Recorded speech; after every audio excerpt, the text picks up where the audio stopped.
If you were a woman, why would you hate the old system from the 1950s where you had a husband and a wife? Why might you hate it? As a thought experiment, why might you hate that? Let's come out and yell it out. Yell it out. You don't want to end up with a loser. Not be with a loser. What else? What else? Come on. No freedom. No freedom. What else? Stuck with a provider. Stuck with some loser. What else? Slut shaming. What else? No fun. No fun. Look, guys, do you guys enjoy having sex? Don't lie. Don't lie. Don't lie. Don't lie. If you had unlimited partners to hook up with that just want to hook up with you, you didn't get a disease, you didn't get anyone pregnant, would that physically feel good to do? Yes. Do you think that women are any different? No. If the quality's there, no. If the quality's there. If the quality's not there, then, it's different. Now, women are different from men. Women often require a bit more connection, things like that, right? It's not the exact same. But you see what I'm getting at, right? So it's basically what men did was men shamed women into saying you're a slut if you just go do what you want to do, but then men didn't get shamed on that. So women would obviously hate it to live under a system like that. We get that, right? Also, do you want to be in some weird Stockholm syndrome with one beta male guy?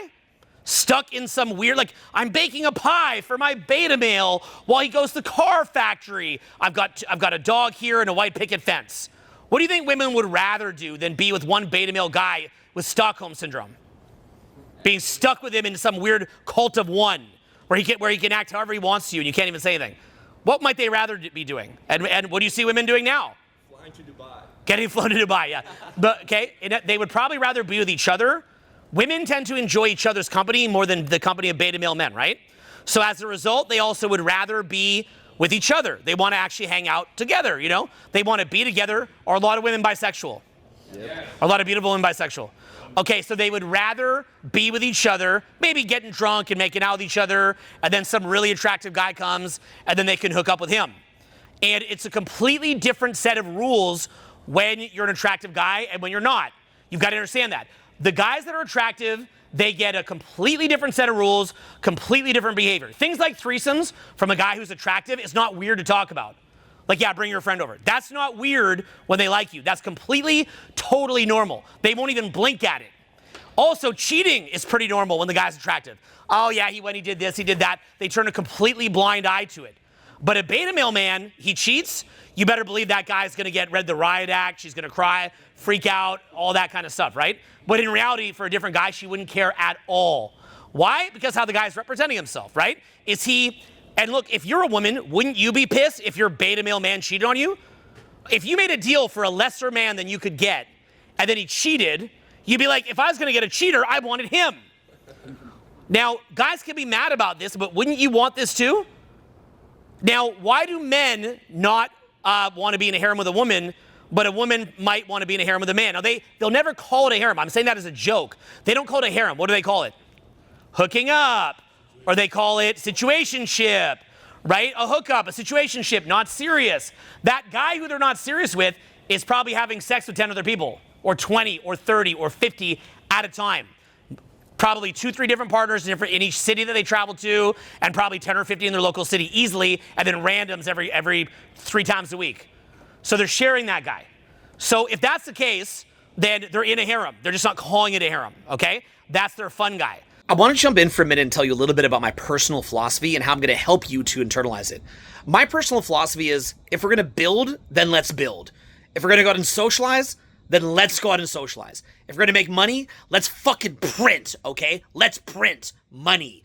If we're going to build a personal brand, let's be the best. That's the kind of philosophy that I have. Whatever I'm going to do, let's just do it, okay? Like Master Yoda, there is no try.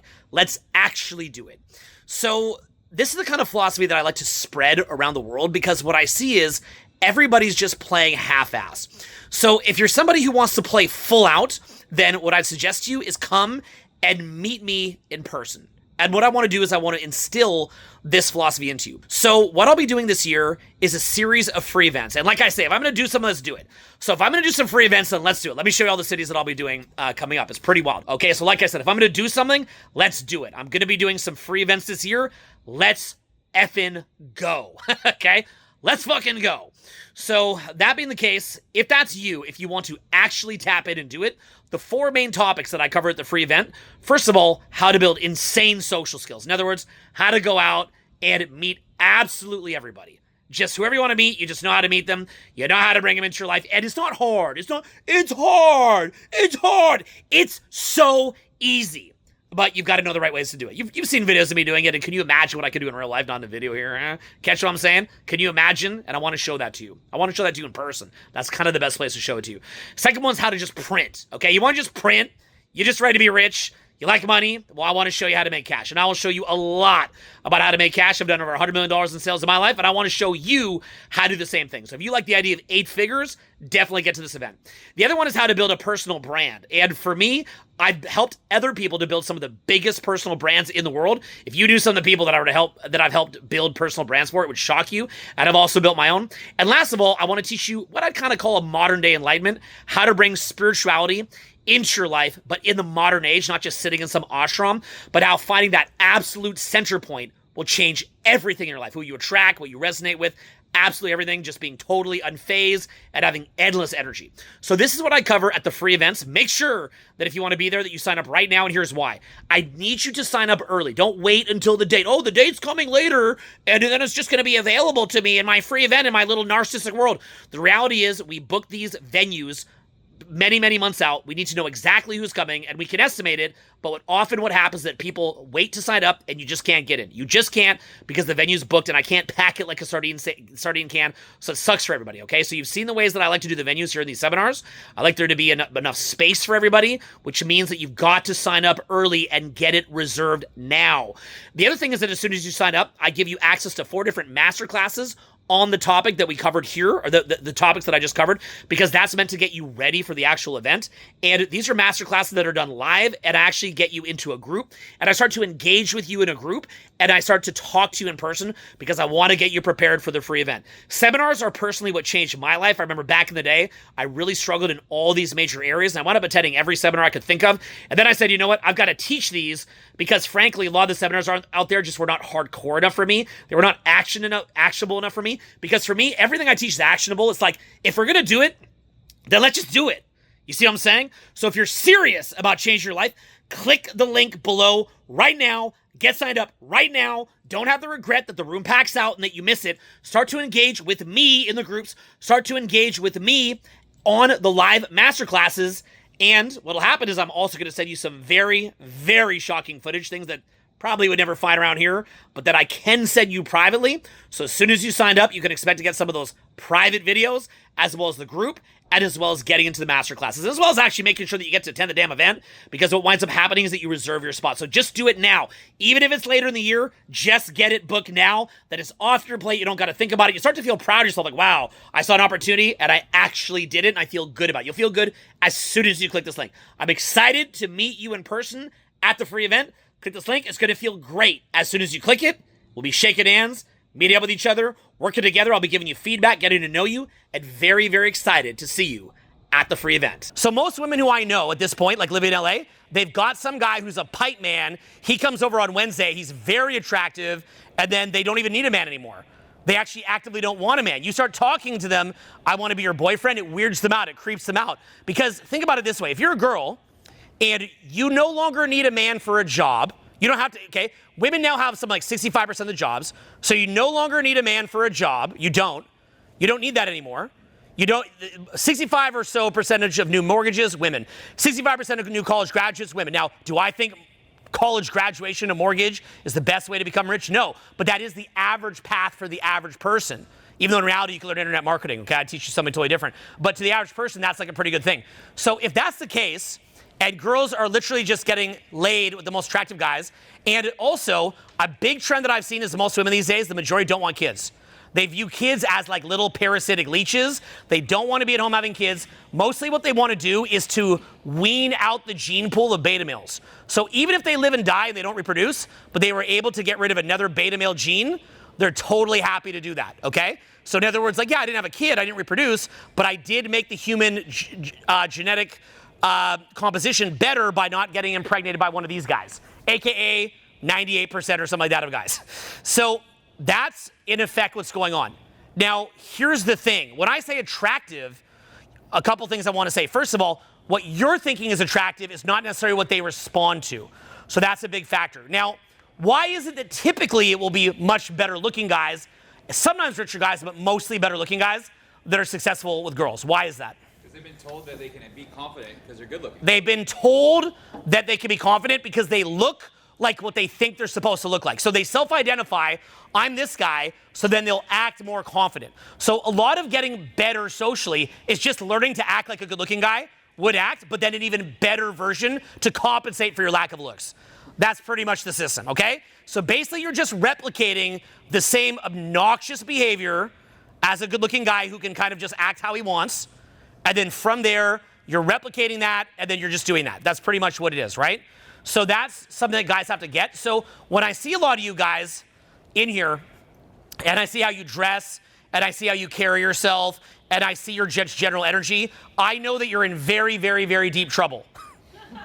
Okay? Because you're working off a model that no longer exists when it comes to social results. The model that you're working on is an older software that is not a current software. So you're optimizing for specifically for the things that do not work socially.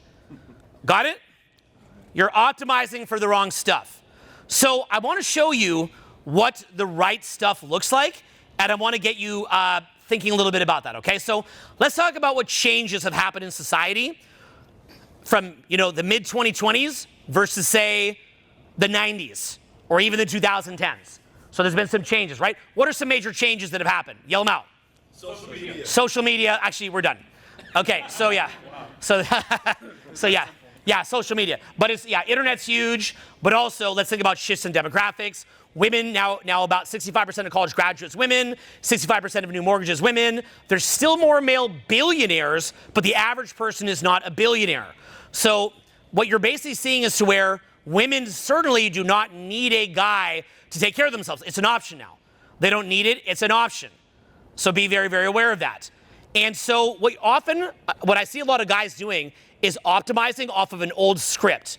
Now, let's think a little bit about the old script, and then I want you to think about where that was, and I want to think about where you are now, okay? So the old script would have been things like, get the door, bring some flowers, pay for the dinner, get the chair, show that you're very on time, show that you have high integrity. And a really big one would be showing what is the major one of the old script that would have conveyed value back in the day. What's the biggest thing that could have shown that you're a valuable person? Commitment. Say the word commitment. Commitment. Commitment. That was a big one. Now, why is that? Because back in the day, there's no birth control. Very bad birth control anyway, pull out or whatever, right? Bad birth control. Also no cures for STDs, pretty much. Not that there's 100% now, but it's better now, right? So back in the day, STD was like almost like a death sentence in some ways, right? Even like chlamydia or something, you're totally screwed because you just can't get rid of it, right? People would die of syphilis. It infects their whole body. So basically showing that you're monogamous so you're not going to infect them. And also knowing that probably within a year and a half of the pull-out method that there's going to be a pregnancy, and that also back then there would have been abortion. Well then, which I'm not a fan of, but the point is, back then there would not have been abortion. Well then as a result of that, they could get pregnant. Now what would happen socially if a girl got pregnant? What would happen? Shame. Come on. Shame. What would have happened if she got pregnant out of wedlock? Oh yeah, shame. Slut shamed. Could she get another man very easily? No. So what happens if you're a woman, you hook up with a guy back in the day, and you get pregnant? Status lowers. How much is your status lower? A lot. How bad? Exponentially. So nobody would want to be with them, right? Nobody would want to be with them. And what happens then if no one wants to be with you, but you can't even get a job or have a bank account? Okay, so back then, basically the way that it worked was you wanted to simulate the behavior as if the girl that you're talking to was already pregnant. So say that you had a wife with a giant belly, 8 months pregnant. How would you act at the door? Say your 8.5-month pregnant wife was at the door. How would you act? What would you do? Open the door. Open the door. What would you do at the car door? Open the car door, right? Who would pay the bill? Okay, right? And would commitment be attractive or unattractive to that woman who's pregnant, knowing that she doesn't have a bank account, knowing she can't get a credit card or a job or a mortgage? Would commitment or be attractive or not back then? How attractive would that have looked? Okay? how scary would it be to risk pregnancy back then? Terrifying. How about STDs back then? Even though it's scary now. Terrifying, right? Did condoms exist in the 50s? Maybe like lambskin or something, right? They were not popular, okay? Maybe they're not even now. So, okay, so back in the day, that was a script that was running. Also, I'm going to try to make something clear to you. There's something beneath the surface that you're not totally aware of, but I want to draw your attention to. This is a little bit more advanced. Collectivization is constantly in society. Little, small collectives. Nothing in society actually changes until there's some kind of pushback, right? Whether that's one very wildly strong individual or a collective. But unless there's actual pushback, nothing actually changes. So we're aware that now collectivism is a little bit more on the left-leaning side of the political aisle, and there were certain groups that might have been called SJWs or things like that that were very clearly very, very strong collectives. Now, have you guys noticed that that whole trend is like somewhat gone down? Yeah. The SJW trend? Yep. What do they call that? The pendulum? Remember the pendulum? It's gone away. Why did the pendulum move less off of that? What happened? Why did it do that? Come on. Think. Think. Reaction. Think. Political administration Think. change. Polarization. Why did the administration change, though? The reason why it happened was because the problems are not as bad. People were able to get their voice heard. They felt understood. There was some changes. Probably could have been more. I think there could have been more sensible changes. But the point is that they got their voice heard. They're not as mad anymore, so they're not as focused on it. Then, did the right wing, after maybe a decade, feel a little bit more bad? How did people on the right feel politically? Ostracized. Guys, how did right-leaning political people feel after a decade of SJW? Suppressed. They got frustrated. So who won the election? Right. Right. Okay, and then where did the sentiment in the country move to?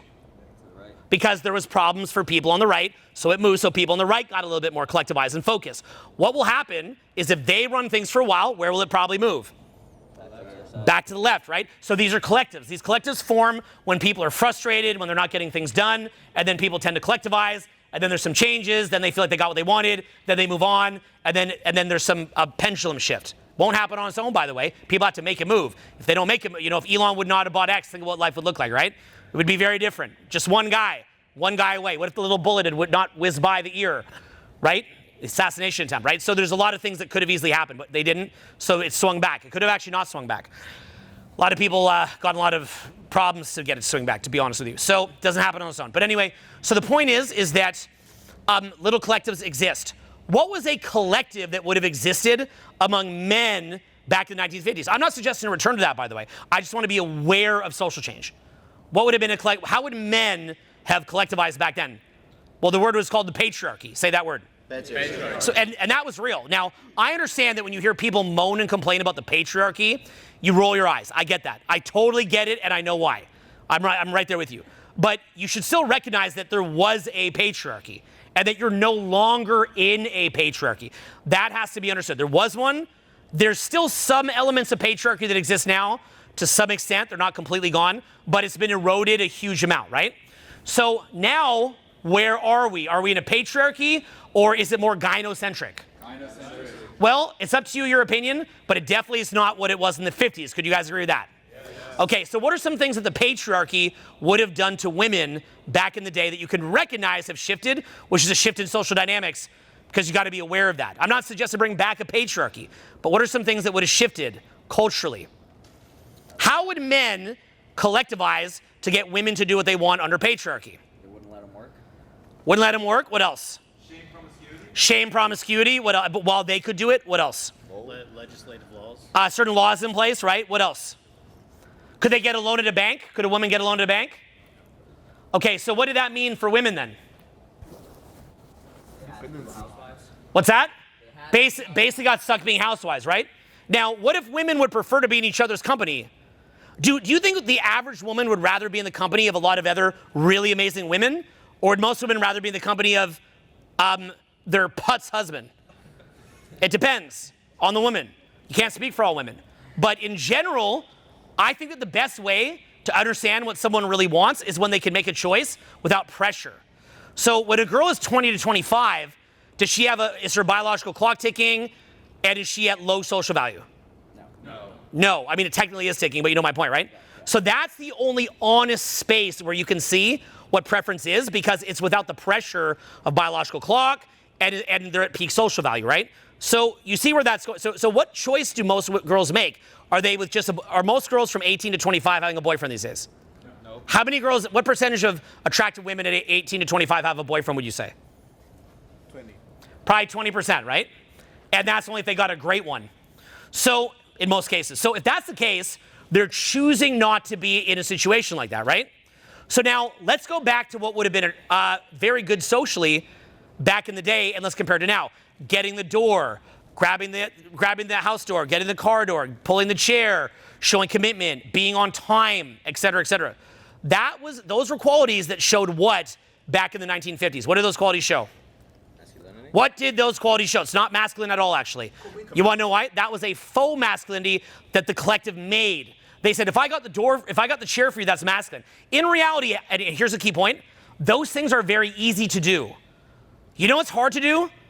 Get in state, actually be confident, be in abundance, have boundaries. It's all very nuanced and kind of hard to understand. But it's actually very easy to understand how to just grab a door. You know, is there a part of you that wishes that all that you had to do was just grab the door, grab a chair, and just pay the bills? Oh, yeah. Do you feel that way? Instead of all this kind of weird kind of gobbledygook? So back in the day, what you had was a different operating system. You're showing something different. Now, what system are we under now, more or less? Gyocentrism, okay?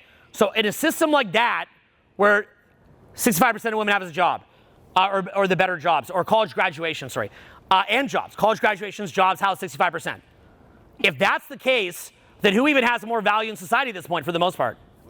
Okay, clearly, right? So if that's the case, then what is going to look now? Why is it that men don't want to be in a harem in most cases, whereas women might not mind? What's the difference? It's disgusting. Yeah. So for a man, if you have sex with someone, there's a bunch of cum in there of 5 different people. Do you like that, or does it gross you out? But okay, would you guys have an active threesome where you make out with your buddy because you got tipsy? Okay, but a lot of girls are okay with that. And the reason why that is because it's not a big deal for them, okay? So for them, that's not a big deal. They're not really caught. They're like, whatever, you know, like threesome, or I don't know, was with someone else an hour before he got here. That's not as big of a deal for a woman as is for most women, as is for most men. That's just what I've generally observed. Maybe I'm wrong, but that's been my observation over decades. So if that's the case, then under that system, rather than looking like this sort of pregnancy nurse, like your basic job is like to provide and to be like a male nurse for a pregnancy, what is actually high value now under the current system? The best. That's it, the best. The most popular, the highest value, the best, most fun, whatever. That's the value. So let's look at a couple things. Would a guy who's that popular scramble to be on time? No. Okay, if you had endless options, literally endless, how often would you be on time? How often would you be on time? Never. It's convenient. When it's convenient, okay? If you had endless options. Likewise, if they were like, hey, I don't like that, would you have an emotional reaction? No. Like if they're like, you're a jerk, you know, like something like that. You're a big jerk, would you have an emotional reaction? No. Hey, stop having sex with other people, I'm mad, would you have a reaction? No. Would you ever have anxiety about saying hi to somebody? No. Okay, so would you be laughing all day or serious and nervous? Laughing all day. Okay, so you see where that's going. So in effect, what you want to do is you want to kind of parse out behavior that was high value back in the day versus behavior that is high value now. And what I provided to you is a very laser precise model on what was high value back in the day versus what is high value now. Now, another thing you got to understand is what you might call neurotic holding patterns and being unstifled. Say the word neurotic holding patterns. Neurotic holding pattern. Say being unstifled. Being unstifled. Okay, so a big one there is if your whole life you've been working to be a provider, and so you've been working at a job where you have a boss and you're trying to like meet everybody else's standards rather than what? Your own. Other people meeting yours, okay, and meeting your own. So if you've lived your whole life, I'm going to meet other people's standards. I'm going to be a good husband. I'm going to be a good provider. I'm going to be a good little worker bee. And you've been doing that. Well, then are you going to have neurotic holding patterns? You're going to be loose and unstifled. Okay, but if you've lived your whole life being the person of value, life's been easy, lots of attention from everybody, lots of options, endless options, then are you going to have neurotic holding patterns, yes or no? No. Are you going to be stifled, yes or no? No. Are you going to struggle to think of what to say, or are you just going to free flow? Free flow. Is your voice going to project easily or be stifled and you don't know how to talk and all that? Project easily. Okay, so these are and are you going to be self-entertained or always trying to get a reaction from people? Self-entertained. Okay, so that's the model, okay? So in effect, the way that you engage with people is very this is where the shift has to be. Back in the day, it was about living up to their standards, providing a feeling of comfort, a feeling of safety, a feeling of reliability, and consistency, okay? Now things like I want someone that's consistent is more of a congruence test to see if you're dumb enough to listen, combined with if somebody's a lot older and after being on the merry-go-round for 15 years and the relationship never goes anywhere, then they wake up and they say they want consistency. But that was not what they were chasing 15 years ago. And then what do they say about their past significant others who would never commit to them? What do they call them? What's the word? What's the word? Narcissist. What's the word? Narcissist. Yeah, it's called a narcissist, okay? And then, now clinical NPD, very, very serious mental disease, devastatingly bad mental disease, really bad. People that have that are clinically insane, borderline psychotic, but then they'll just take any guy who's cocky and has options. What's that called? Narcissist. Guys, do you see why you're never gonna get this shit? I'm like, you're following along. I'm like, what's that called? And you guys are so stifled. I go, I've been saying what it's called. I go, what's that called? You go, like that, and then you wonder why you struggle. So yeah, they call it a narcissist, right? So basically, if you're just someone with some swagger, options, you live on your own terms because you just found that to work better, then if you wouldn't get married, you're now called what? Narcissist. That's right. So that's why, and then what happened is all these clinical NPD channels like Richard Grandin, who's a great guy, I know him a little bit, or Sam Vaknin and others, they get all these searches because of all these people who couldn't get their super popular guy that they were in a harem with to commit, and then they look up these guys in order to placate themselves. When in reality, real narcissism is a very serious mental disease, really bad, really dangerous, really horrible. Trust me, it's super bad, and it causes really bad problems. It's not just that the guy, was free-flowing, unstifled, cocky, full of himself, and wouldn't commit. That's just called someone who's popular. So, in effect, that kind of behavior where you're just very free-flowing, you kind of just say what you want to say, you have fun, you entertain yourself, if they get a little bit like kind of giving you a bit of shit, you think it's funny, and so on and so forth. You literally just are going to keep living your life on your terms and having fun in your own way. And obviously always done consensually, obviously not like, in a way that's over the line or anything like that. But just as far as you having fun in your own life, you're going to do you. That kind of behavior, that is a higher value behavior now than the provider behavior. So that is the kind of framework that you want to understand. Now I'm going to go a little bit deeper here. I've talked about this in some other content, but I'm going to reiterate it here. I think it kind of dovetails well to just repeat it because sometimes you want to hear things over and over. So another key piece here is this. In effect, the mere fact that you're aware of it makes you higher value. Okay? The mere fact that you have the awareness of what I just talked about makes you attractive. That is crazy. So say the word, I quote, do this, get it. Go, I get it. I get it. Say, I get it. I get it. So in other words, the mere fact that you get it is in and of itself attractive. Here's why. When you are a loser, you will just believe whatever anybody tells you to be compliant. So as a result of that, you will believe what you are told to believe. So they've done studies on this. You've got the Osh experiments, you've got the Milgram experiments. Y'all know what those are? Yes. Yeah. Okay, Osh experiments, Milgram experiment. Okay, so basically what you have is that somebody who's more low status, if they're just told by someone in authority to believe something, or if they're told by the group to believe something, they will automatically believe it. Just straight up, they automatically believe it.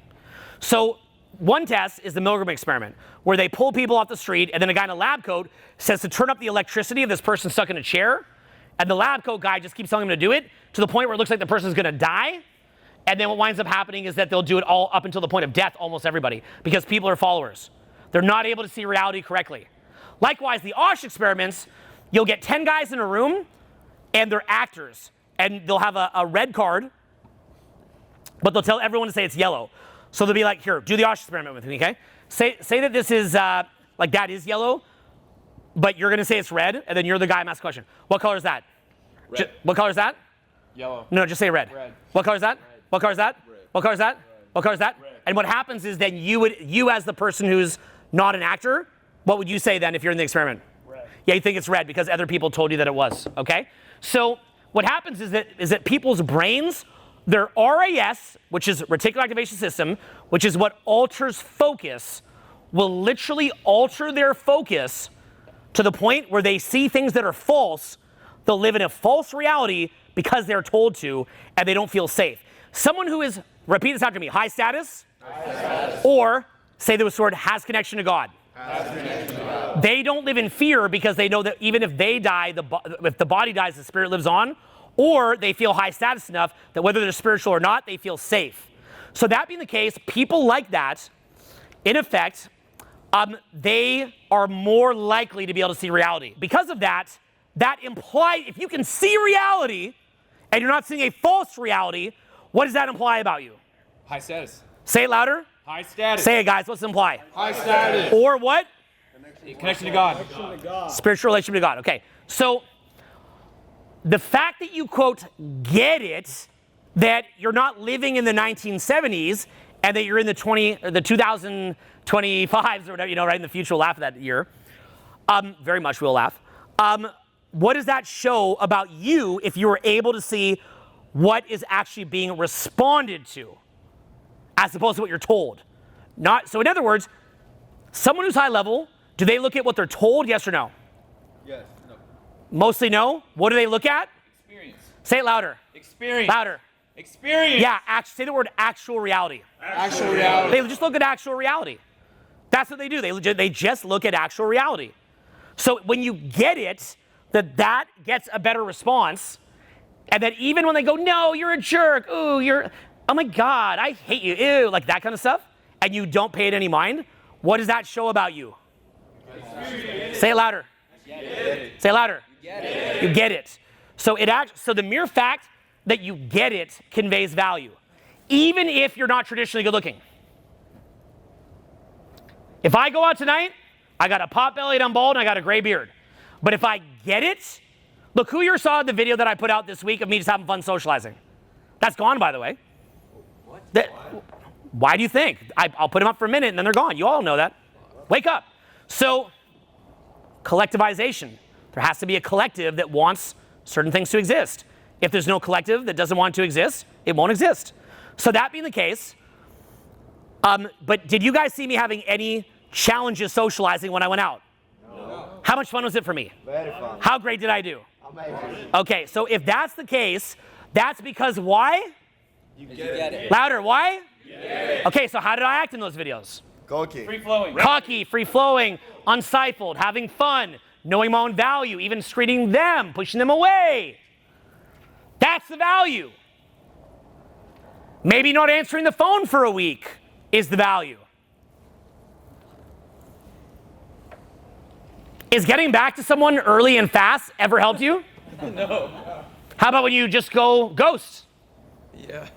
That's when they fall in love. My grandma doesn't like when I do that. Because she comes from the old era. They don't make them like they used to. So it's a different conditioning now.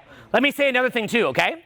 So if you're a woman and you've lived under patriarchy for almost all of human existence, what would be the major thing that you're afraid of happening to you back in the day of the caveman, cavewoman days? What is something that you would have been afraid to have happened to you? Getting killed. What's your biggest fear though? Being abandoned. Your biggest fear is being abandoned because you die.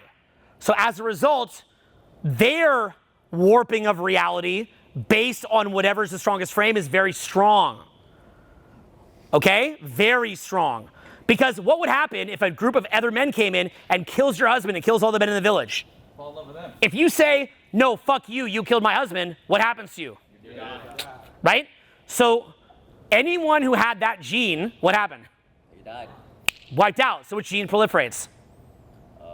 The jump on the new guy gene. Jump on the husband killer gene. That's the gene that proliferates because there's more of that reproducing, right? So as a result, but it's not just that, it's also that they go into frame.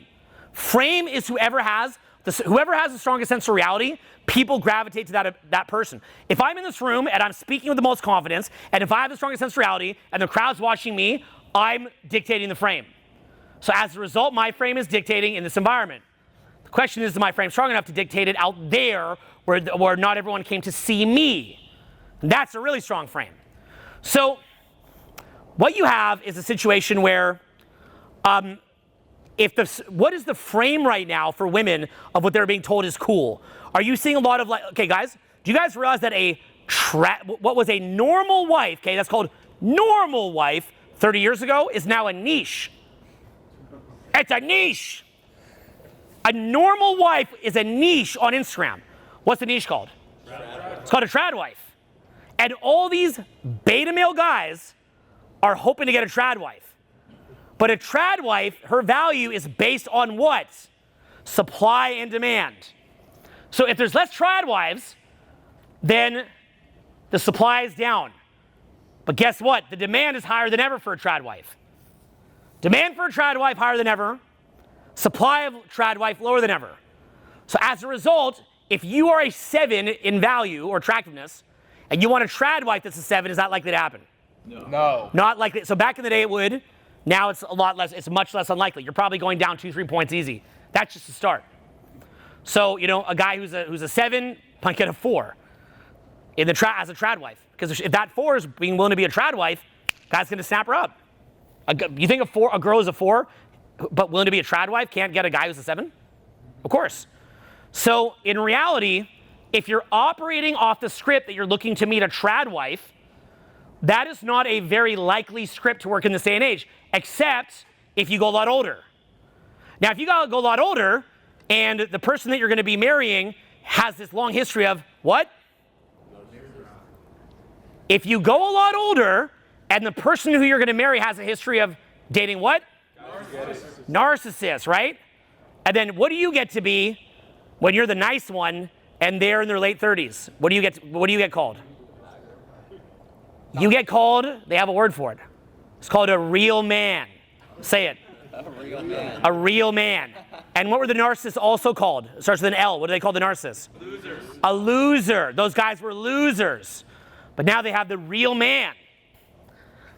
After the narcissist who gave them emotional trauma. Okay? The narcissist who's very selfish, who gave them emotional trauma, but now she wants to be a trad wife. So this is funnier. This is like so unintentionally funny. So the narcissist who got it, the narcissist, aka a guy who just gets it, aka a guy who's not dumb, after a series of those, all of whom were probably dating 20 other people, wouldn't commit, then 38 kicks in. They wish they have a desire to be a trad wife because the deal seems better, because they're no longer invited on the mansion party, the boat party as much. Now, obviously, surgery can even, oh, by the way, here's another element. Surgery lets them stretch that out. That's a key, I just gave you a key piece. No, yo, that's a key piece. Yo, that's a key piece. Yo, that's a key piece. What'd I just say? Tell me what I just said. Surgery. What's that allowed to happen now? The boat party continues. The boat party can continue even until end of fertility. It actually can. The Dubai flight, because of surgery. So and plus Facetune, say Facetune. Facetune. So you have Facetune, which is, with Instagram, and surgeries, right? Little Botox, so on and so forth, it continues, right? Like, I meet girls now that are like 42, they look like they're 26, but their face looks funny, but they look 26.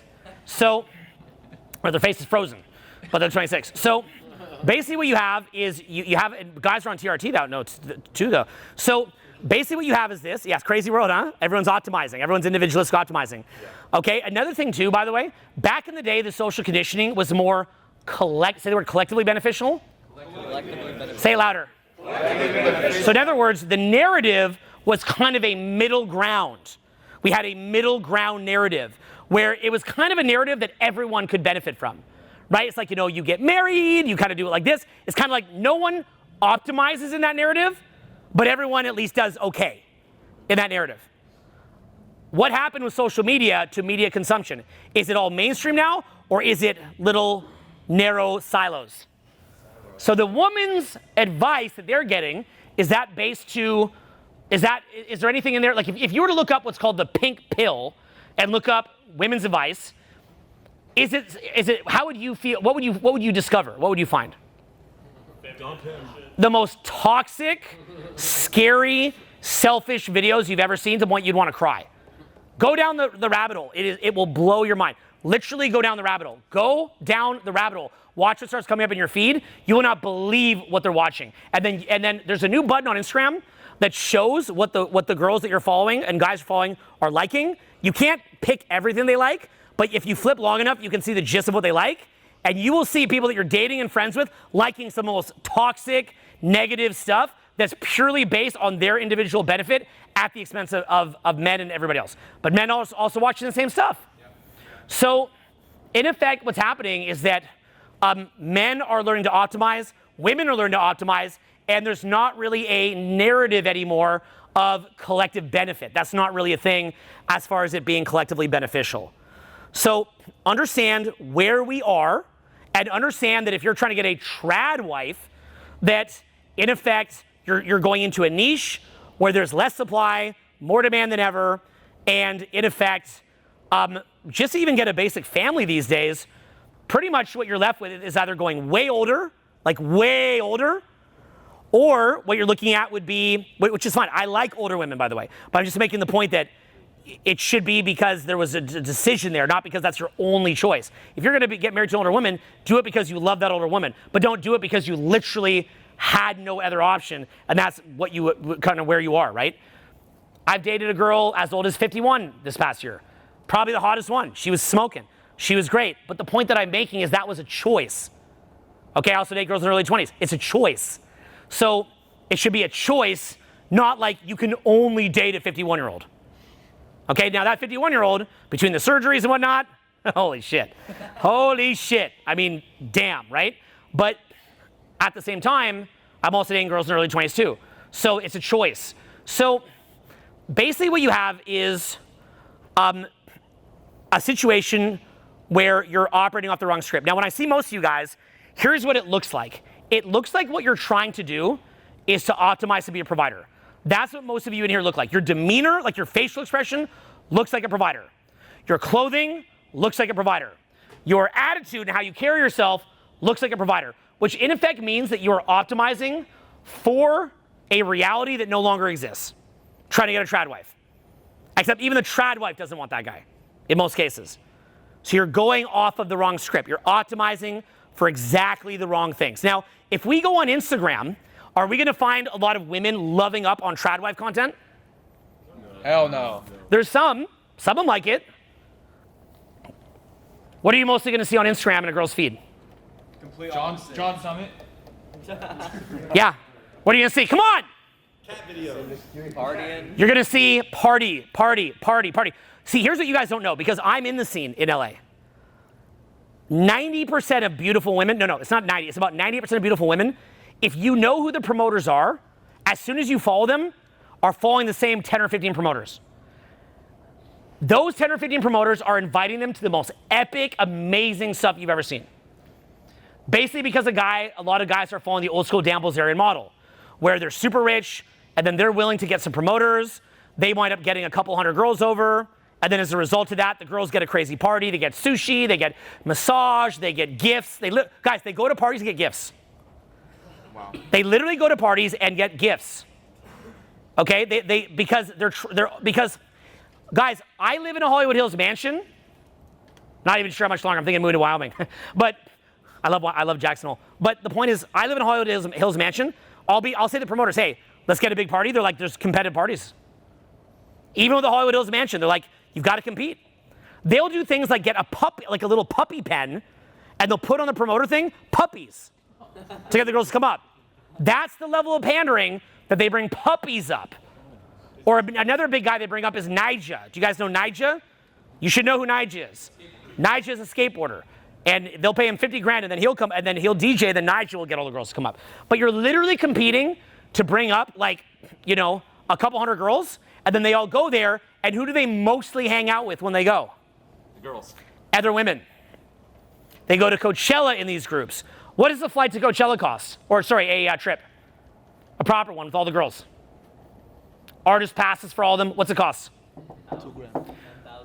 $250,000. They're getting because there's always some guy who's got $250,000 to spare, gets a private plane, gets the promoters, flies them in, buys them the artist passes, gets the mansion on the thing.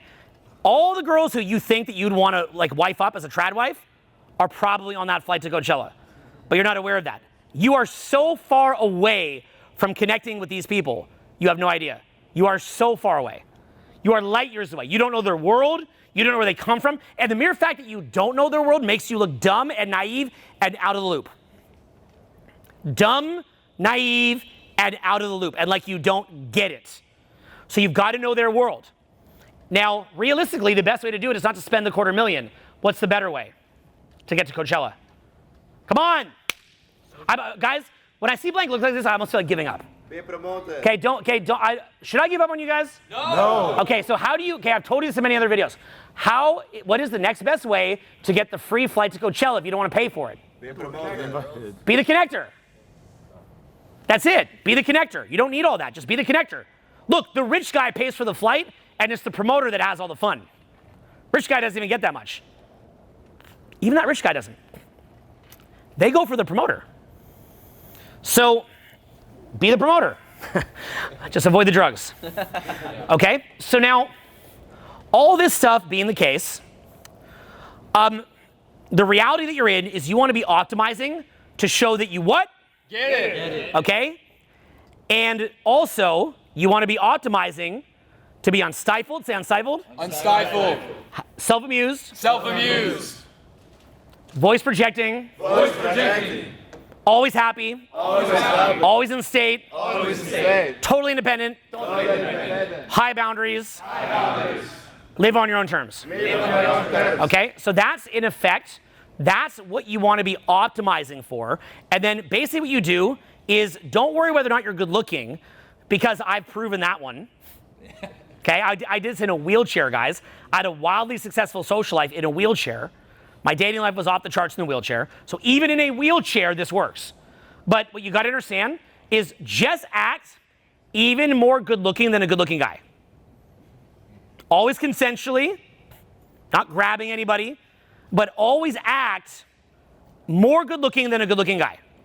So basically just model guys that have endless options, total abundance, and model their behavior. Would they give the text back right away? Would they send the overly long text? Would they overly explain themselves? Would they beg? Would they always call back? Would they never ever ghost for a little bit? Etc., etc., etc. Or would they always have things to do, be on their own path, and having fun? And the provider thing is not really that valued. So a lot of you guys are working on your provider skills. But here's the other bad part. A lot of y'all are making 50, 80K a year. So you're not even winning you're playing the wrong game and what?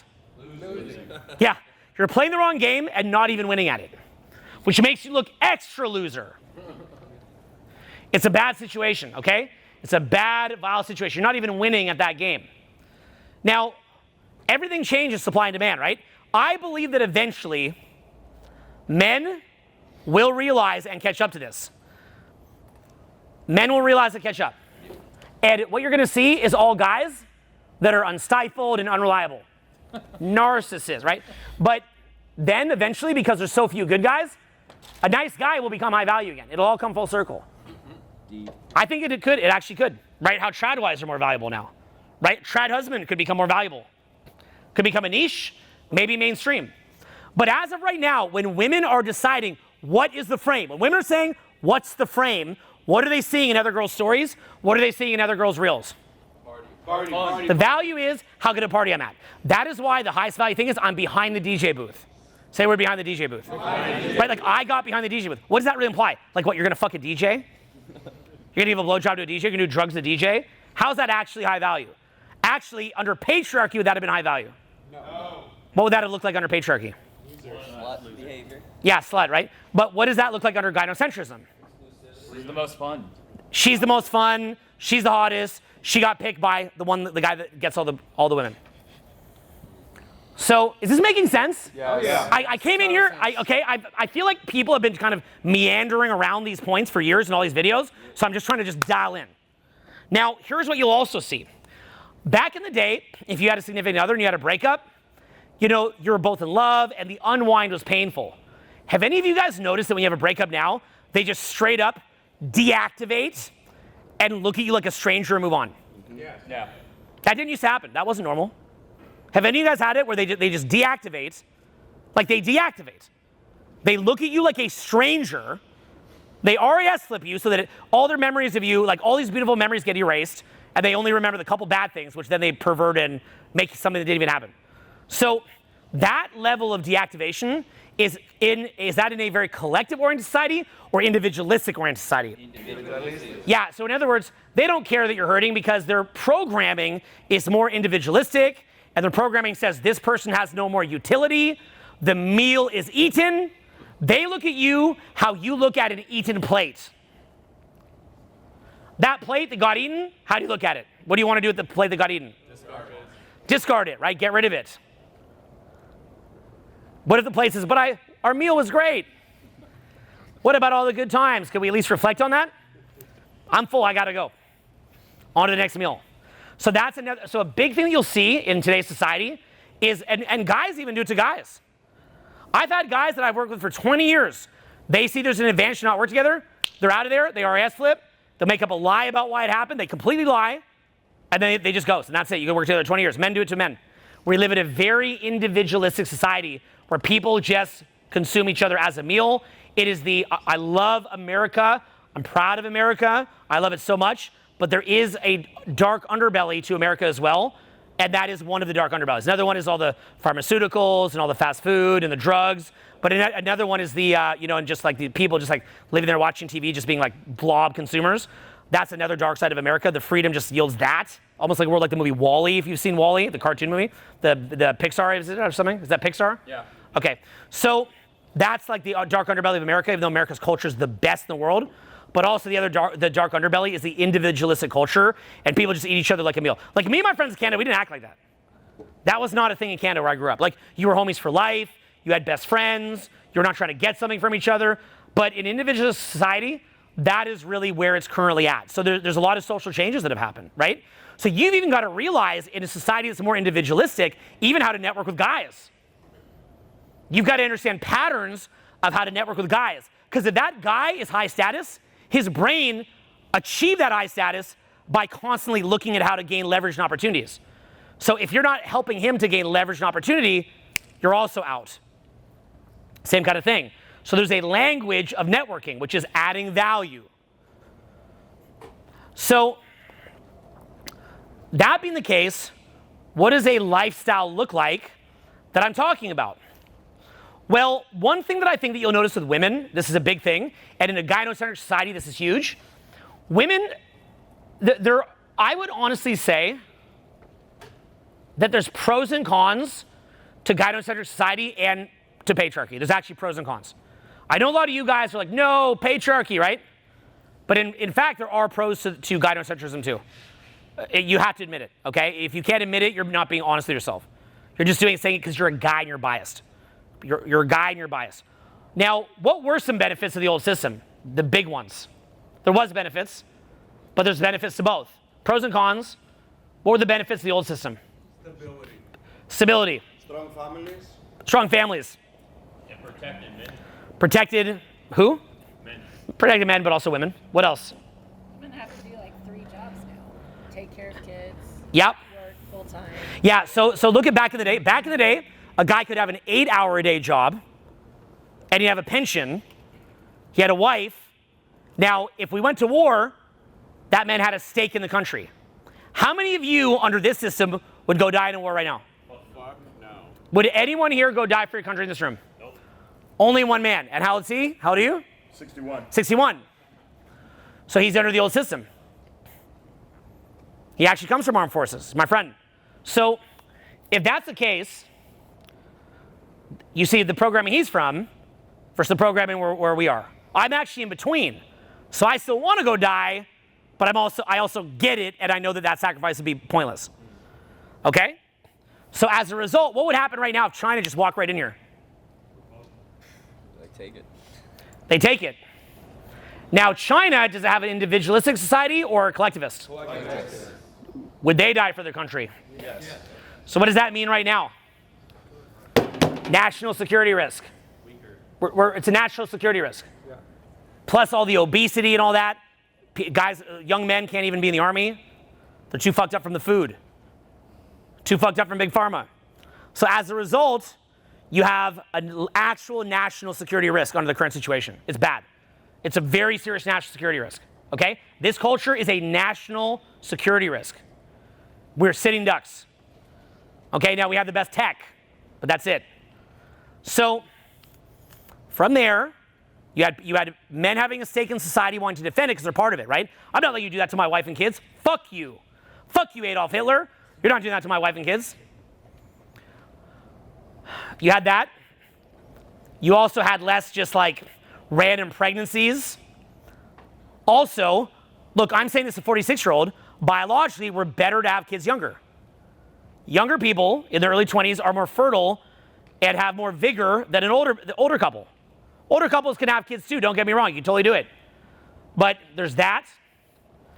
We don't technically know if rises in things like autism or other things like that could have maybe been to do with people having kids older. I don't know. I actually don't know. I have an autistic son. I don't know. But there's definitely challenges with that, okay? So there was some advantages back in the day. Also, a guy wouldn't have to work 3 jobs to be able to have his wife, have his kid. So family unit is getting ripped to shreds. What happens when there's no fathers in the household? They've studied it. What do you think? Some bad stuff. There's also a loneliness epidemic. The guys don't know what to do with themselves anymore. Okay? The guys literally don't know what to do with themselves. How's the male suicide doing? What do you think? Through the roof. Okay? So then, from there, what would be some disadvantages of patriarchy that are very real? They're very real. What if you're a woman? Would you want to be in that system if you're a woman? I wouldn't either. There's some advantages. Look, if the guy was amazing, then yeah. But it's almost like having a king. Saudi Arabia supposedly has a great king. I don't know if that's true. I've heard he did some bad stuff. But because they have a great king, society's going well. What happens though with the king system? You get the wrong king. Bad stuff. Why would you guys rather, look, on the hierarchy of best, less good, and the worst, best would be a 10 out of 10 king. Because then they don't have to go into government shutdown like what's happening right now. The next best would be democracy, and then below that is a bad king. Why would most of you choose democracy? Because what if you get a bad king? Dead. You're fucked. Am I right? Like if you could have the most qualified man or woman in the world just to be the king or queen, the most qualified, would you take it? No. I actually would. If it's the most qualified, but I would not want that system to be permanent because if the next one wasn't, you're fucked. So what's happened with, is it like Nero? Was Nero this bad emperor in Rome, if I remember correctly, right? You get a bad king, you get an insane king, a bad king. Sometimes they inbreed. They actually inbreed. So now you got this inbred psycho as your king. You're fucked. So you don't want the king system, okay? So you want democracy. It's a safeguard, but it's more complicated. So in the same way, you don't think, how do you think, for example, I remember an ex-girlfriend of mine, she was 26, she'd been married. And she said, Owen, I've heard what you said about getting married younger. I was one of the girls that believed in that. And the guy's a fucking loser. And he would never make any money. And I'd support him. She thought he had potential. So you're a girl in your early 20s. You want to get married. You want to not be a slut. So you go get married to some guy. But he's the wrong guy. You don't know how he's going to be over the course of your life. What about if you get pregnant by him? You're fucked. So it's not very nice under patriarchy to be under that system. Horrible. Horrible for the women that dealt with that. What if he's abusive? You're stuck. Absolutely stuck. Terrible. How about the fact that women often just want to be around other women? And now they're stuck with this one guy in this box. Not to mention you don't get to be the guy you want, which maybe you guys like because it would make your life easier, but they don't. But on the upside is this. What if you were pressured and called a slut if you wouldn't wife up someone you're not attracted to? That would suck, right? I think it's a good thing that it puts pressure on guys to be more attractive. I don't have a problem with that, even though I'm a guy. Just because I'm a guy doesn't mean I'm going to disagree with everything a girl thinks. Okay, there's a old thought experiment. It was called The Veil of Ignorance by John Rawls. Anyone know The Veil of Ignorance? It's a political philosophy thing. The Veil of Ignorance is, and I haven't thought of this in 20 years, so I might get it wrong. From what I remember, the Veil of Ignorance is that the best society is one where you imagine that you don't know who you are. Are you disabled? Are you strong? Are you weak? Are you good looking? Are you ugly? Are you rich? Are you poor? And society should be designed in a way that would benefit, this is the experiment according to him, that would benefit from whatever under a veil of ignorance. Like if as a thought experiment, you put a veil on you and you didn't know who you are, you'd want to design a society that could help you whether you're at the top or the bottom. That's called the veil of ignorance. Doesn't mean communism. It's more like liberalism kind of thing. So that's the veil of ignorance. So the veil of ignorance, imagine that you're born as a woman. It would suck if if some guy is going to put pressure on you using the patriarchy to be the guy who you don't even like and be stuck with him, and then he sucks and he beats you up. You wouldn't want that, right? So would you guys agree that from a veil of ignorance perspective, that it's probably good that men now have more pressure to be attractive? Yes. But here's the thing.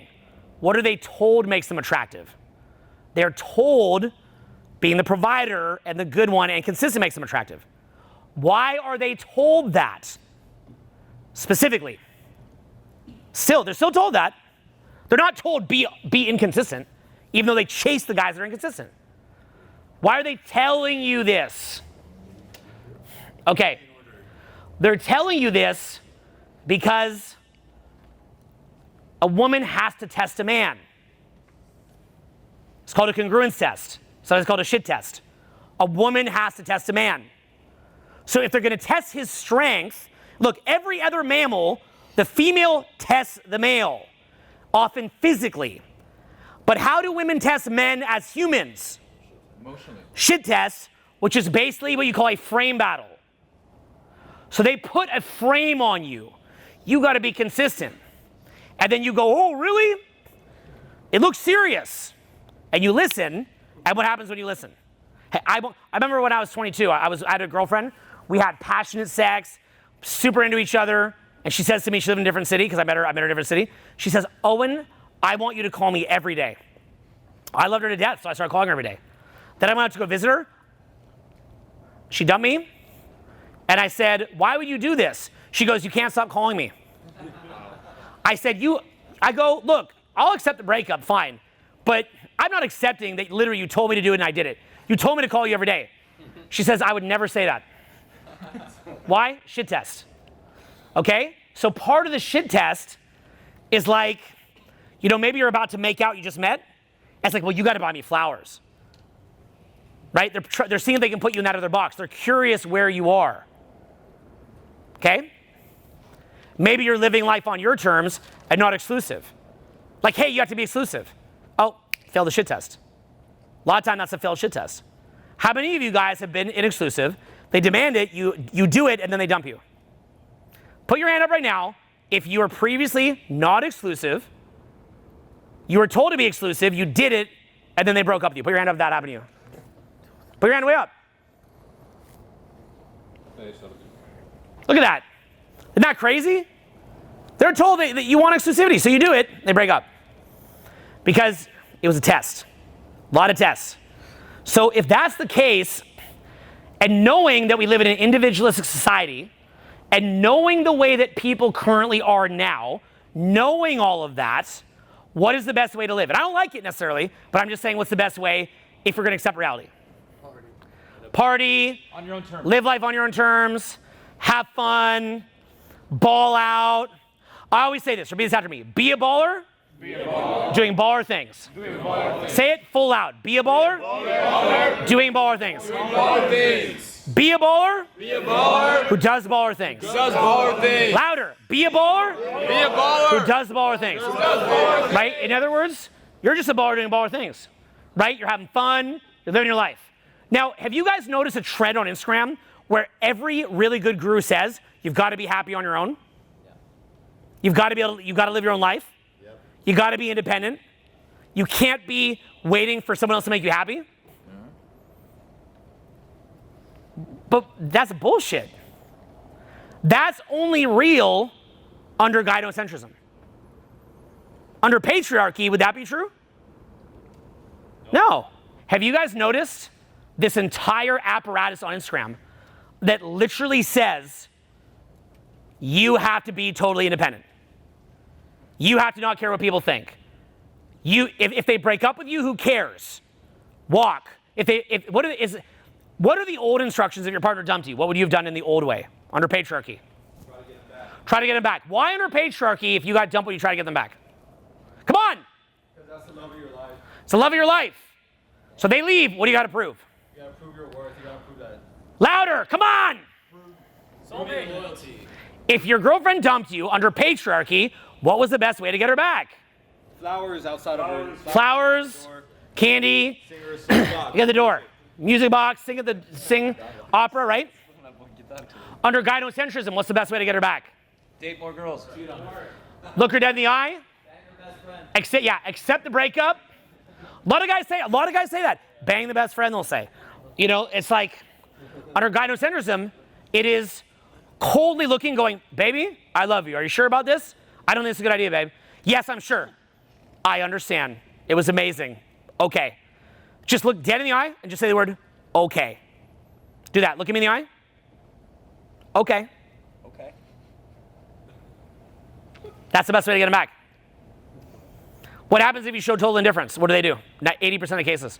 They're going to change their mind. Because under gyocentrism, it's the popular guy. Right. That's the value. The high value guy. Would the high value guy beg and get flowers? No. So you thought you're under patriarchy. You're not. You're under gyocentrism. So you're looking for popularity. You're looking to show popularity. You're looking to show that you have options. That's not normal. It's not normal to continually harp on how you have to be completely happy alone. You got to spend several years learning how to be happy alone. That's gyocentrism. Under patriarchy, you don't need to learn to be happy to be alone. You need to learn happy to be together. You and your wife.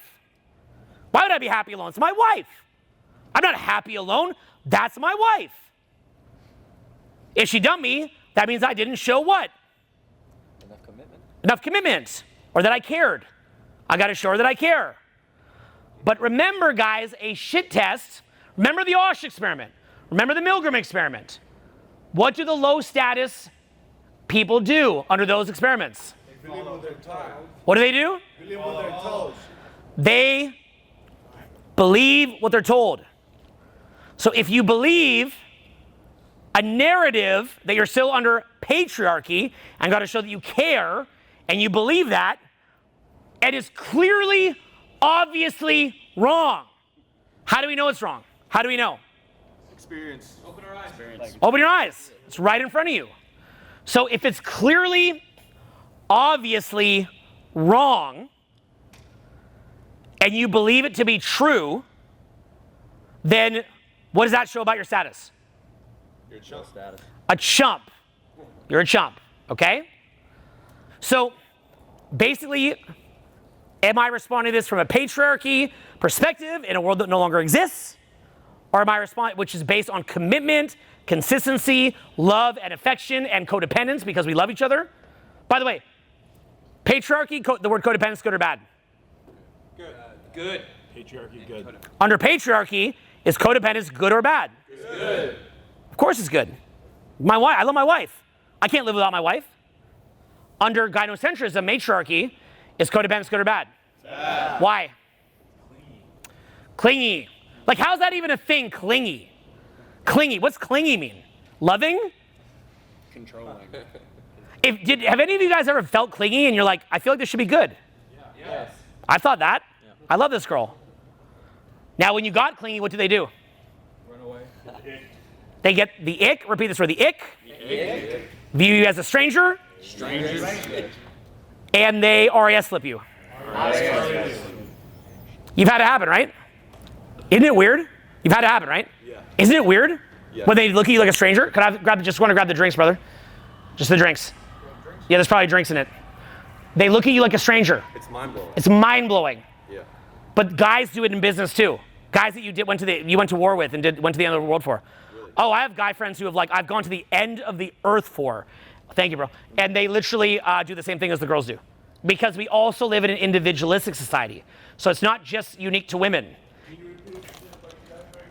They act how women do, because if you're running a business together and they realize they have a better business opportunity, they can often hate you and RS flip you. That happens with guys too around money. Women do it around sex, and men do it around money. It's anywhere there's value, okay? So men do it too. It's not just the girls, guys. Men have the exact same behavior.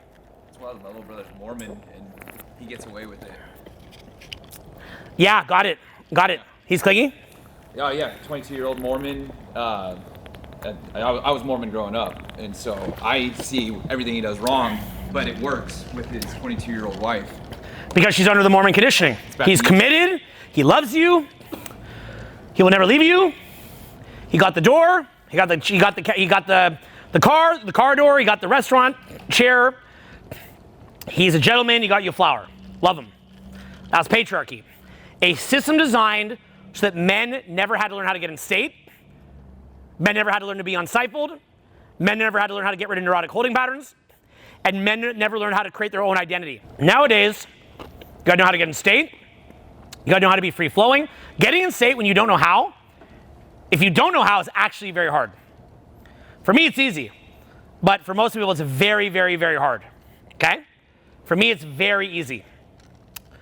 So, the problem is, a lot of the social skills stuff is too nuanced. Too nuanced. Now, by the way, here's another key. Why is it so damn hard to learn charisma and swagger and how to be attractive in your personality for the average guy? Social conditioning. He didn't learn anything anywhere. The competitive. There's not many people to learn from. There's no model. They're saying. Good answers. Follow this. Follow this. Here's why it's so hard. If you had endless popularity, endless dating options, endless attention, endless intimacy, would it be easy to act in that way? Yes. But what if you're lonely, nervous, say hi, not high status, don't have endless options? Is it easier or hard to act like that? Hard. It's meant to be hard.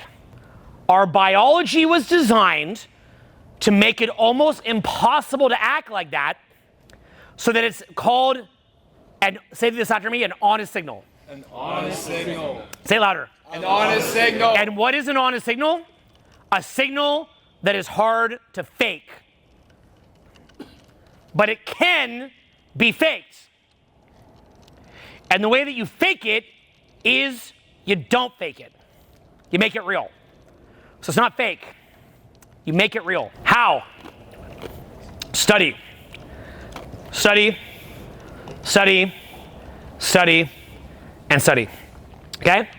Study like a crazy person. What is the mental dialogue of someone with endless options? Let's characterize it. Study. What's it look like? Thinking outside the box. I always win. Always winning. What else? That was not. All I do is win, win, win, no matter what.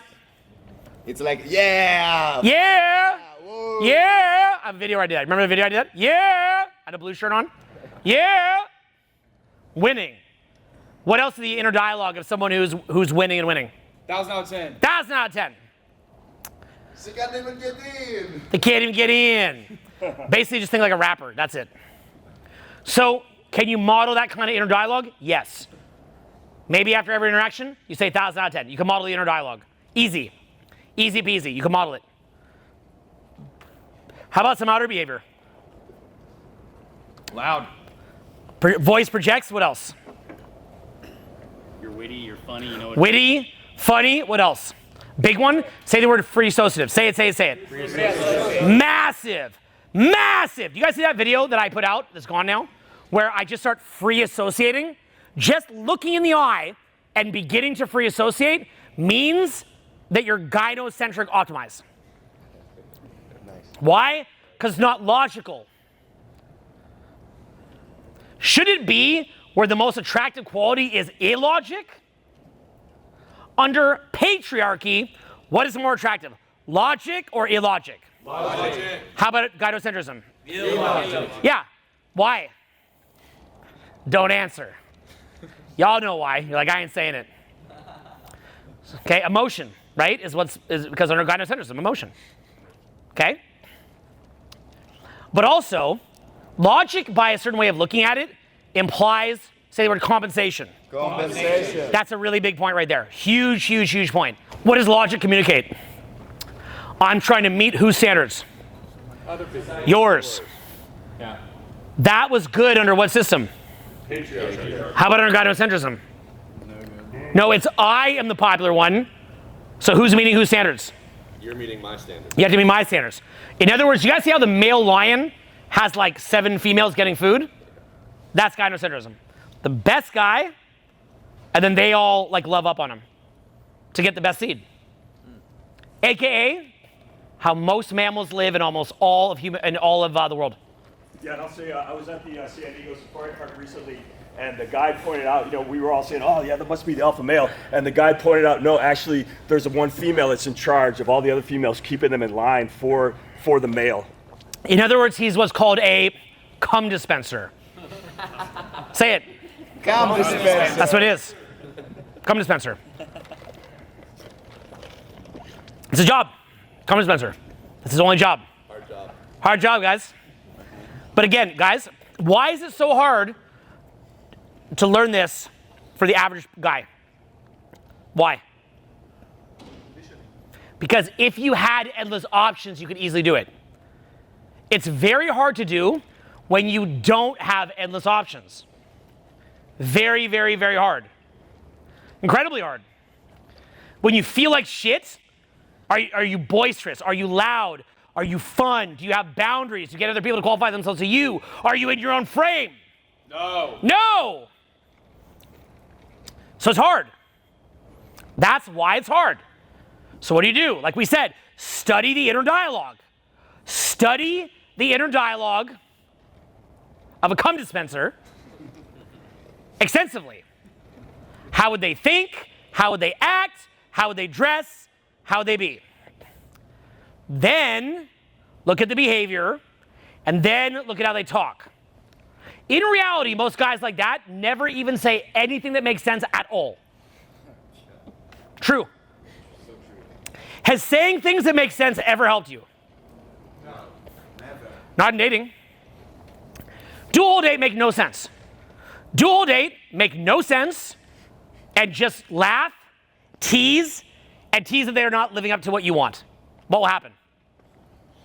They'll love you. I mean, it's money, bro. Like, killing it. Right? You see the inversion? It's an inversion of what you thought reality was. And I can see some of you guys are getting it now.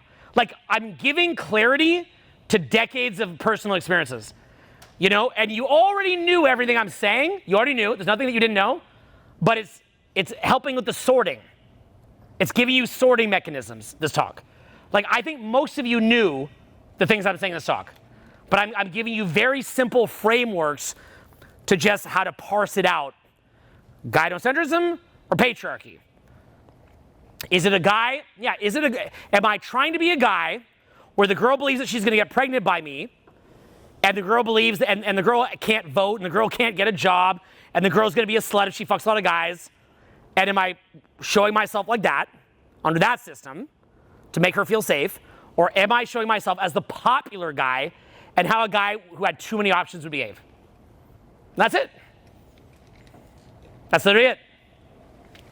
And if you just parse it out like that, and you study it, and you've got strong, piercing eye contact, vocal projections on point because you're not stifled, you're easily able to free associate. When you guys see me doing this speech, how am I able to speak improvisationally and generate an entire speech like this? You're unstifled. I'm unstifled. You don't need a line to go. Like, why do a lot of guys think they need a line to go talk to somebody? Stifled. They're stifled. When a guy says, I need an opener to start a conversation, or I need a line, what does that imply of what their brain is at? So what do they want? They want to stay as the provider, but get the result of a non-provider. They're trying to stay in the psychology of the low-value guy, but get the result of a high-value guy. They're not actually wanting to do the full transformation. So commit to the full, absolute transformation. Commit to it fully. Then what you do is this. If you want to really know the real swag, monetize it. Monetize the damn thing. Because if we live in a world right now where people have social media and they want to be entertained, what are some of the best personalities for social media? You don't care. The kind, what's that? Free associative, and the kind of characteristics that I just described. Right? Yep. So use that, actually use that, and thrive. You really can. You really honestly can thrive. Okay? So you can get to the point, this is my breakfast, guys. I flew in overnight. You can get to the point where you're so charismatic and so free associative, you can monetize it. You can become a millionaire. So you know how they'll tell you, oh, don't work on your social life in your 20s, you should work on being a millionaire? Wrong. That's one of the easiest ways to be a millionaire, is work on social skills. All you gotta do is turn your phone on though. Do you guys know how easy you can make a video onto YouTube through your phone? Do you guys actually know? Oh, yeah.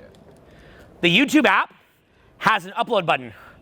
You record the video off your phone, like this. So, one sec.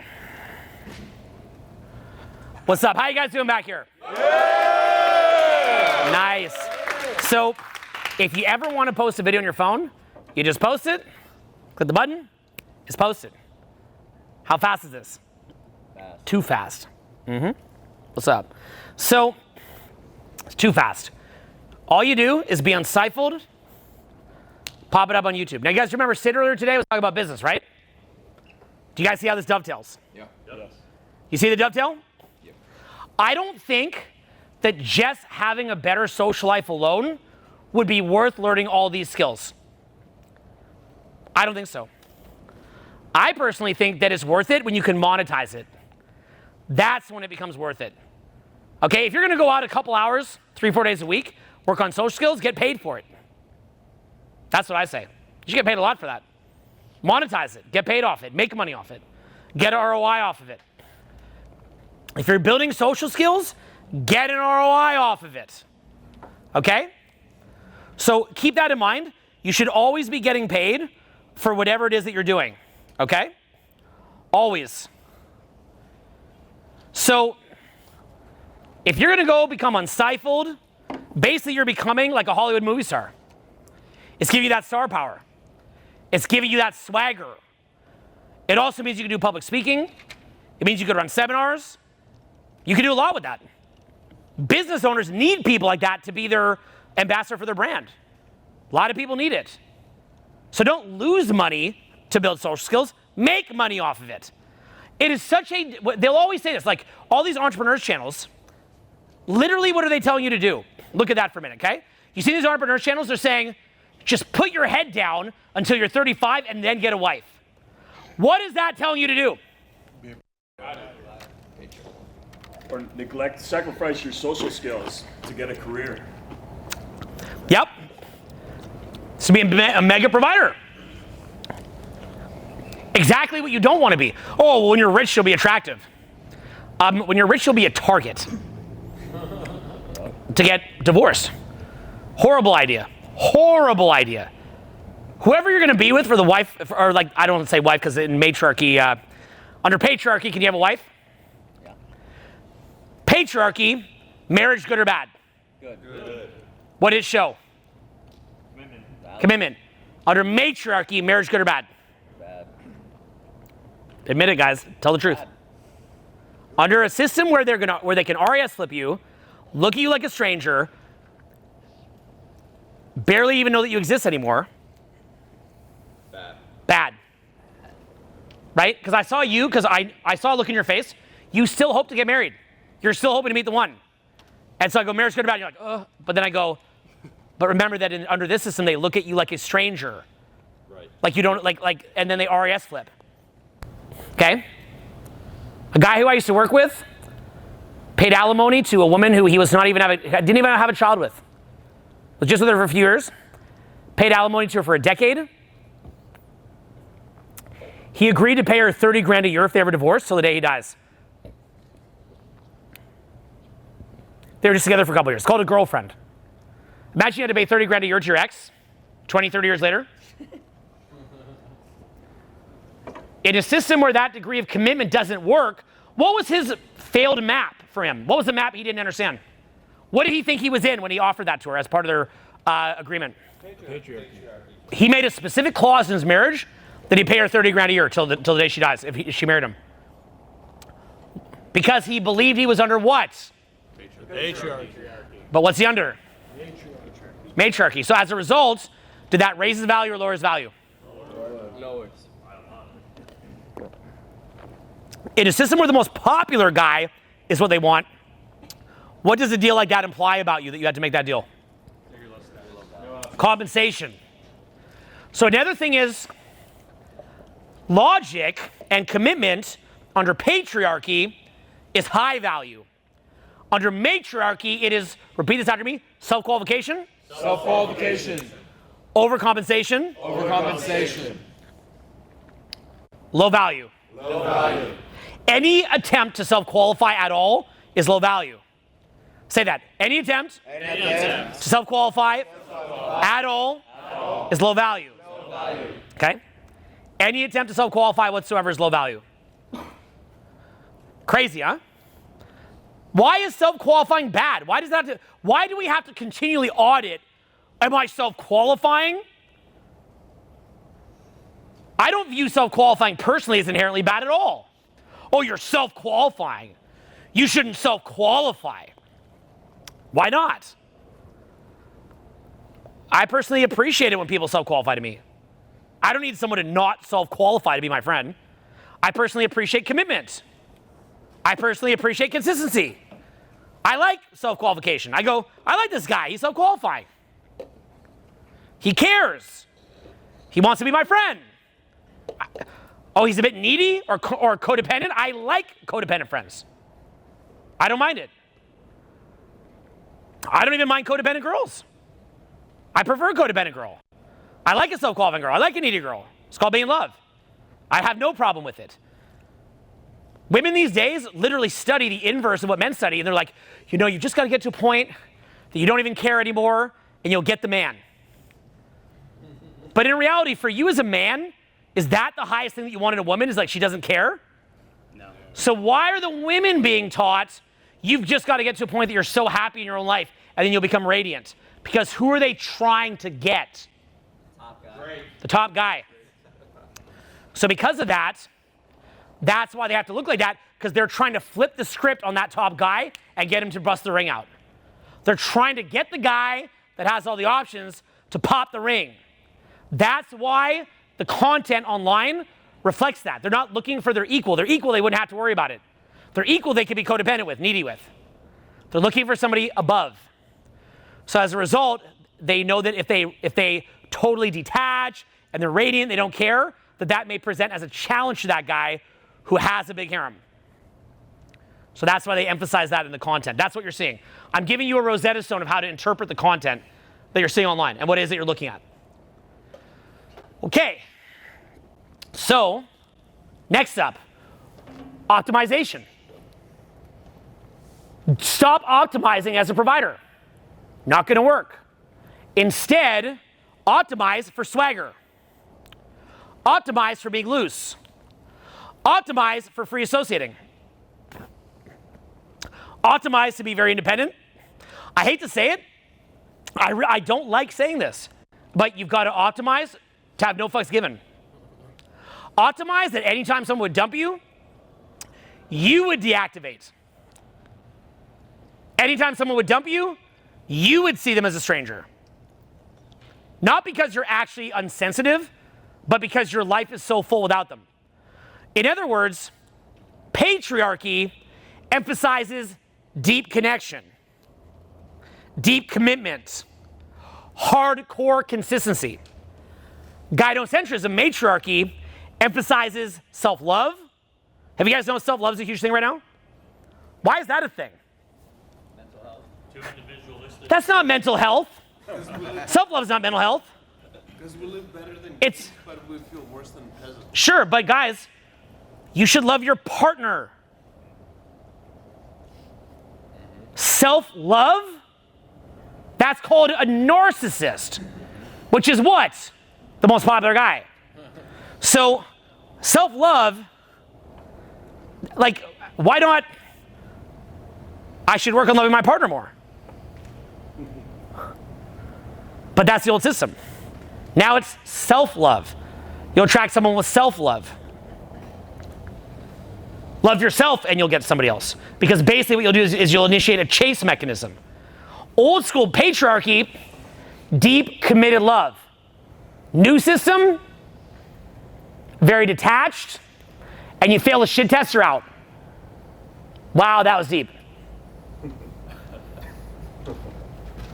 It's about not failing shit tests. The new version of love is about not failing a shit test. The new version of love is about holding frame. That's the new version of love.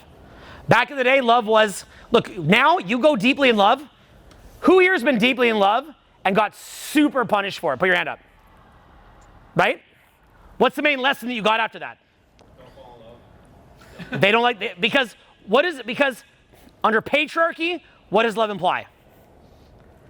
Commitment, seriousness, bondedness, togetherness. Under matriarchy, what does falling in love imply? That they're the best you could do.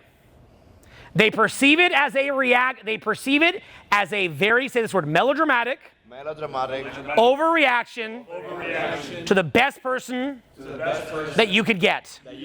So in other words, what does it show about you when you fall in love to that person under the current system? It just shows, they view it as, Scarcity. I wouldn't fall like this for a guy unless he was better than I could do. Yep. So I must be better than he could do. How is attachment perceived back in the day? Safe. Great fucking partner. How's attachment perceived now? They don't view it as some deep abiding commitment as a part of your moral code, part of your standards, part of your open vulnerability and open heart. It's viewed as an overreaction because the girl was the best you could get. So it implies, and then what happens is that the power shifts. You get more congruence tests. You get more bratty behavior. You get talked down to. Guys do this in business too, because we're in an individualistic society. So if you came up being really tight with your friends and you thought that like deep friendships were good, a lot of the male friendships that you'll make now, the guys will start turning sideways on you if you show that you're very committed to the friendship. And so you're like, hey, I love you, bro. Like, you're my homeboy. And then they'll just start taking advantage of you. Look, guys do it to each other too. Not all guys, but some do. I promise you. So in the same way, if you're deeply in love, all that means is you're not ready to walk. And if you're not ready to walk, they can walk all over you. Have you ever been in a relationship where you were not ready to walk and the behavior deteriorated? Absolutely. Have you ever been in a relationship where you were not ready to walk and by the time you're done, you did not recognize that person? You saw a version of them that you didn't recognize. Absolutely. Yes. It's crazy how that happens. So old school relationships, I'm not gonna walk. New school relationships, I'm ready to walk. Old school relationship, let's resolve it. Let's work through this. New relationship, they act up, you walk, and then they chase back. More of that. Now, once you're older, they want to be the trad wife again. So to someone who's in their later 30s and up, the trad wife comes back. Often they go back to church to try to purify and purge the behavior from the past. Show that they're now a trad wife to raise their value. Some guy snatches them up. You know what's funny? At that point, they don't find that unstifled, swaggy guy attractive anymore. because they now know what it results in. They get it. But you know the funny thing? It's like a man-eating bear. Once they have the guy with swag, you know how they say a man-eating bear, once it tasted a human one time, it might want to eat it again? They had that guy with swag, it's going to call them back. There's going to be a reinterest phase about 3 years after the marriage in most cases. They go back to wanting it. Or they'll wait like a heroin junkie, one more of these guys. One more hit before I stop. Always kicking the can down the road of stopping. Knowing that those guys aren't good for them. Knowing that they're going to, like, do you guys realize how popular knitting and cats are going to be in the stock market pretty soon? All the girls that you see now just like with each other at the club dancing at the table, that'll be their life when they're old. So, percentage-wise. So, you're going to see that too, okay? Old school, you go to a club, like a really cool party, you had couples. Why?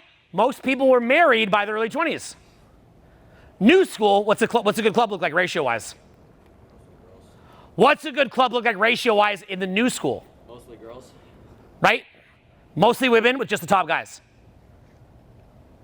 You see where this is? You see where we are? So once you have these distinctions down, you know what to optimize for.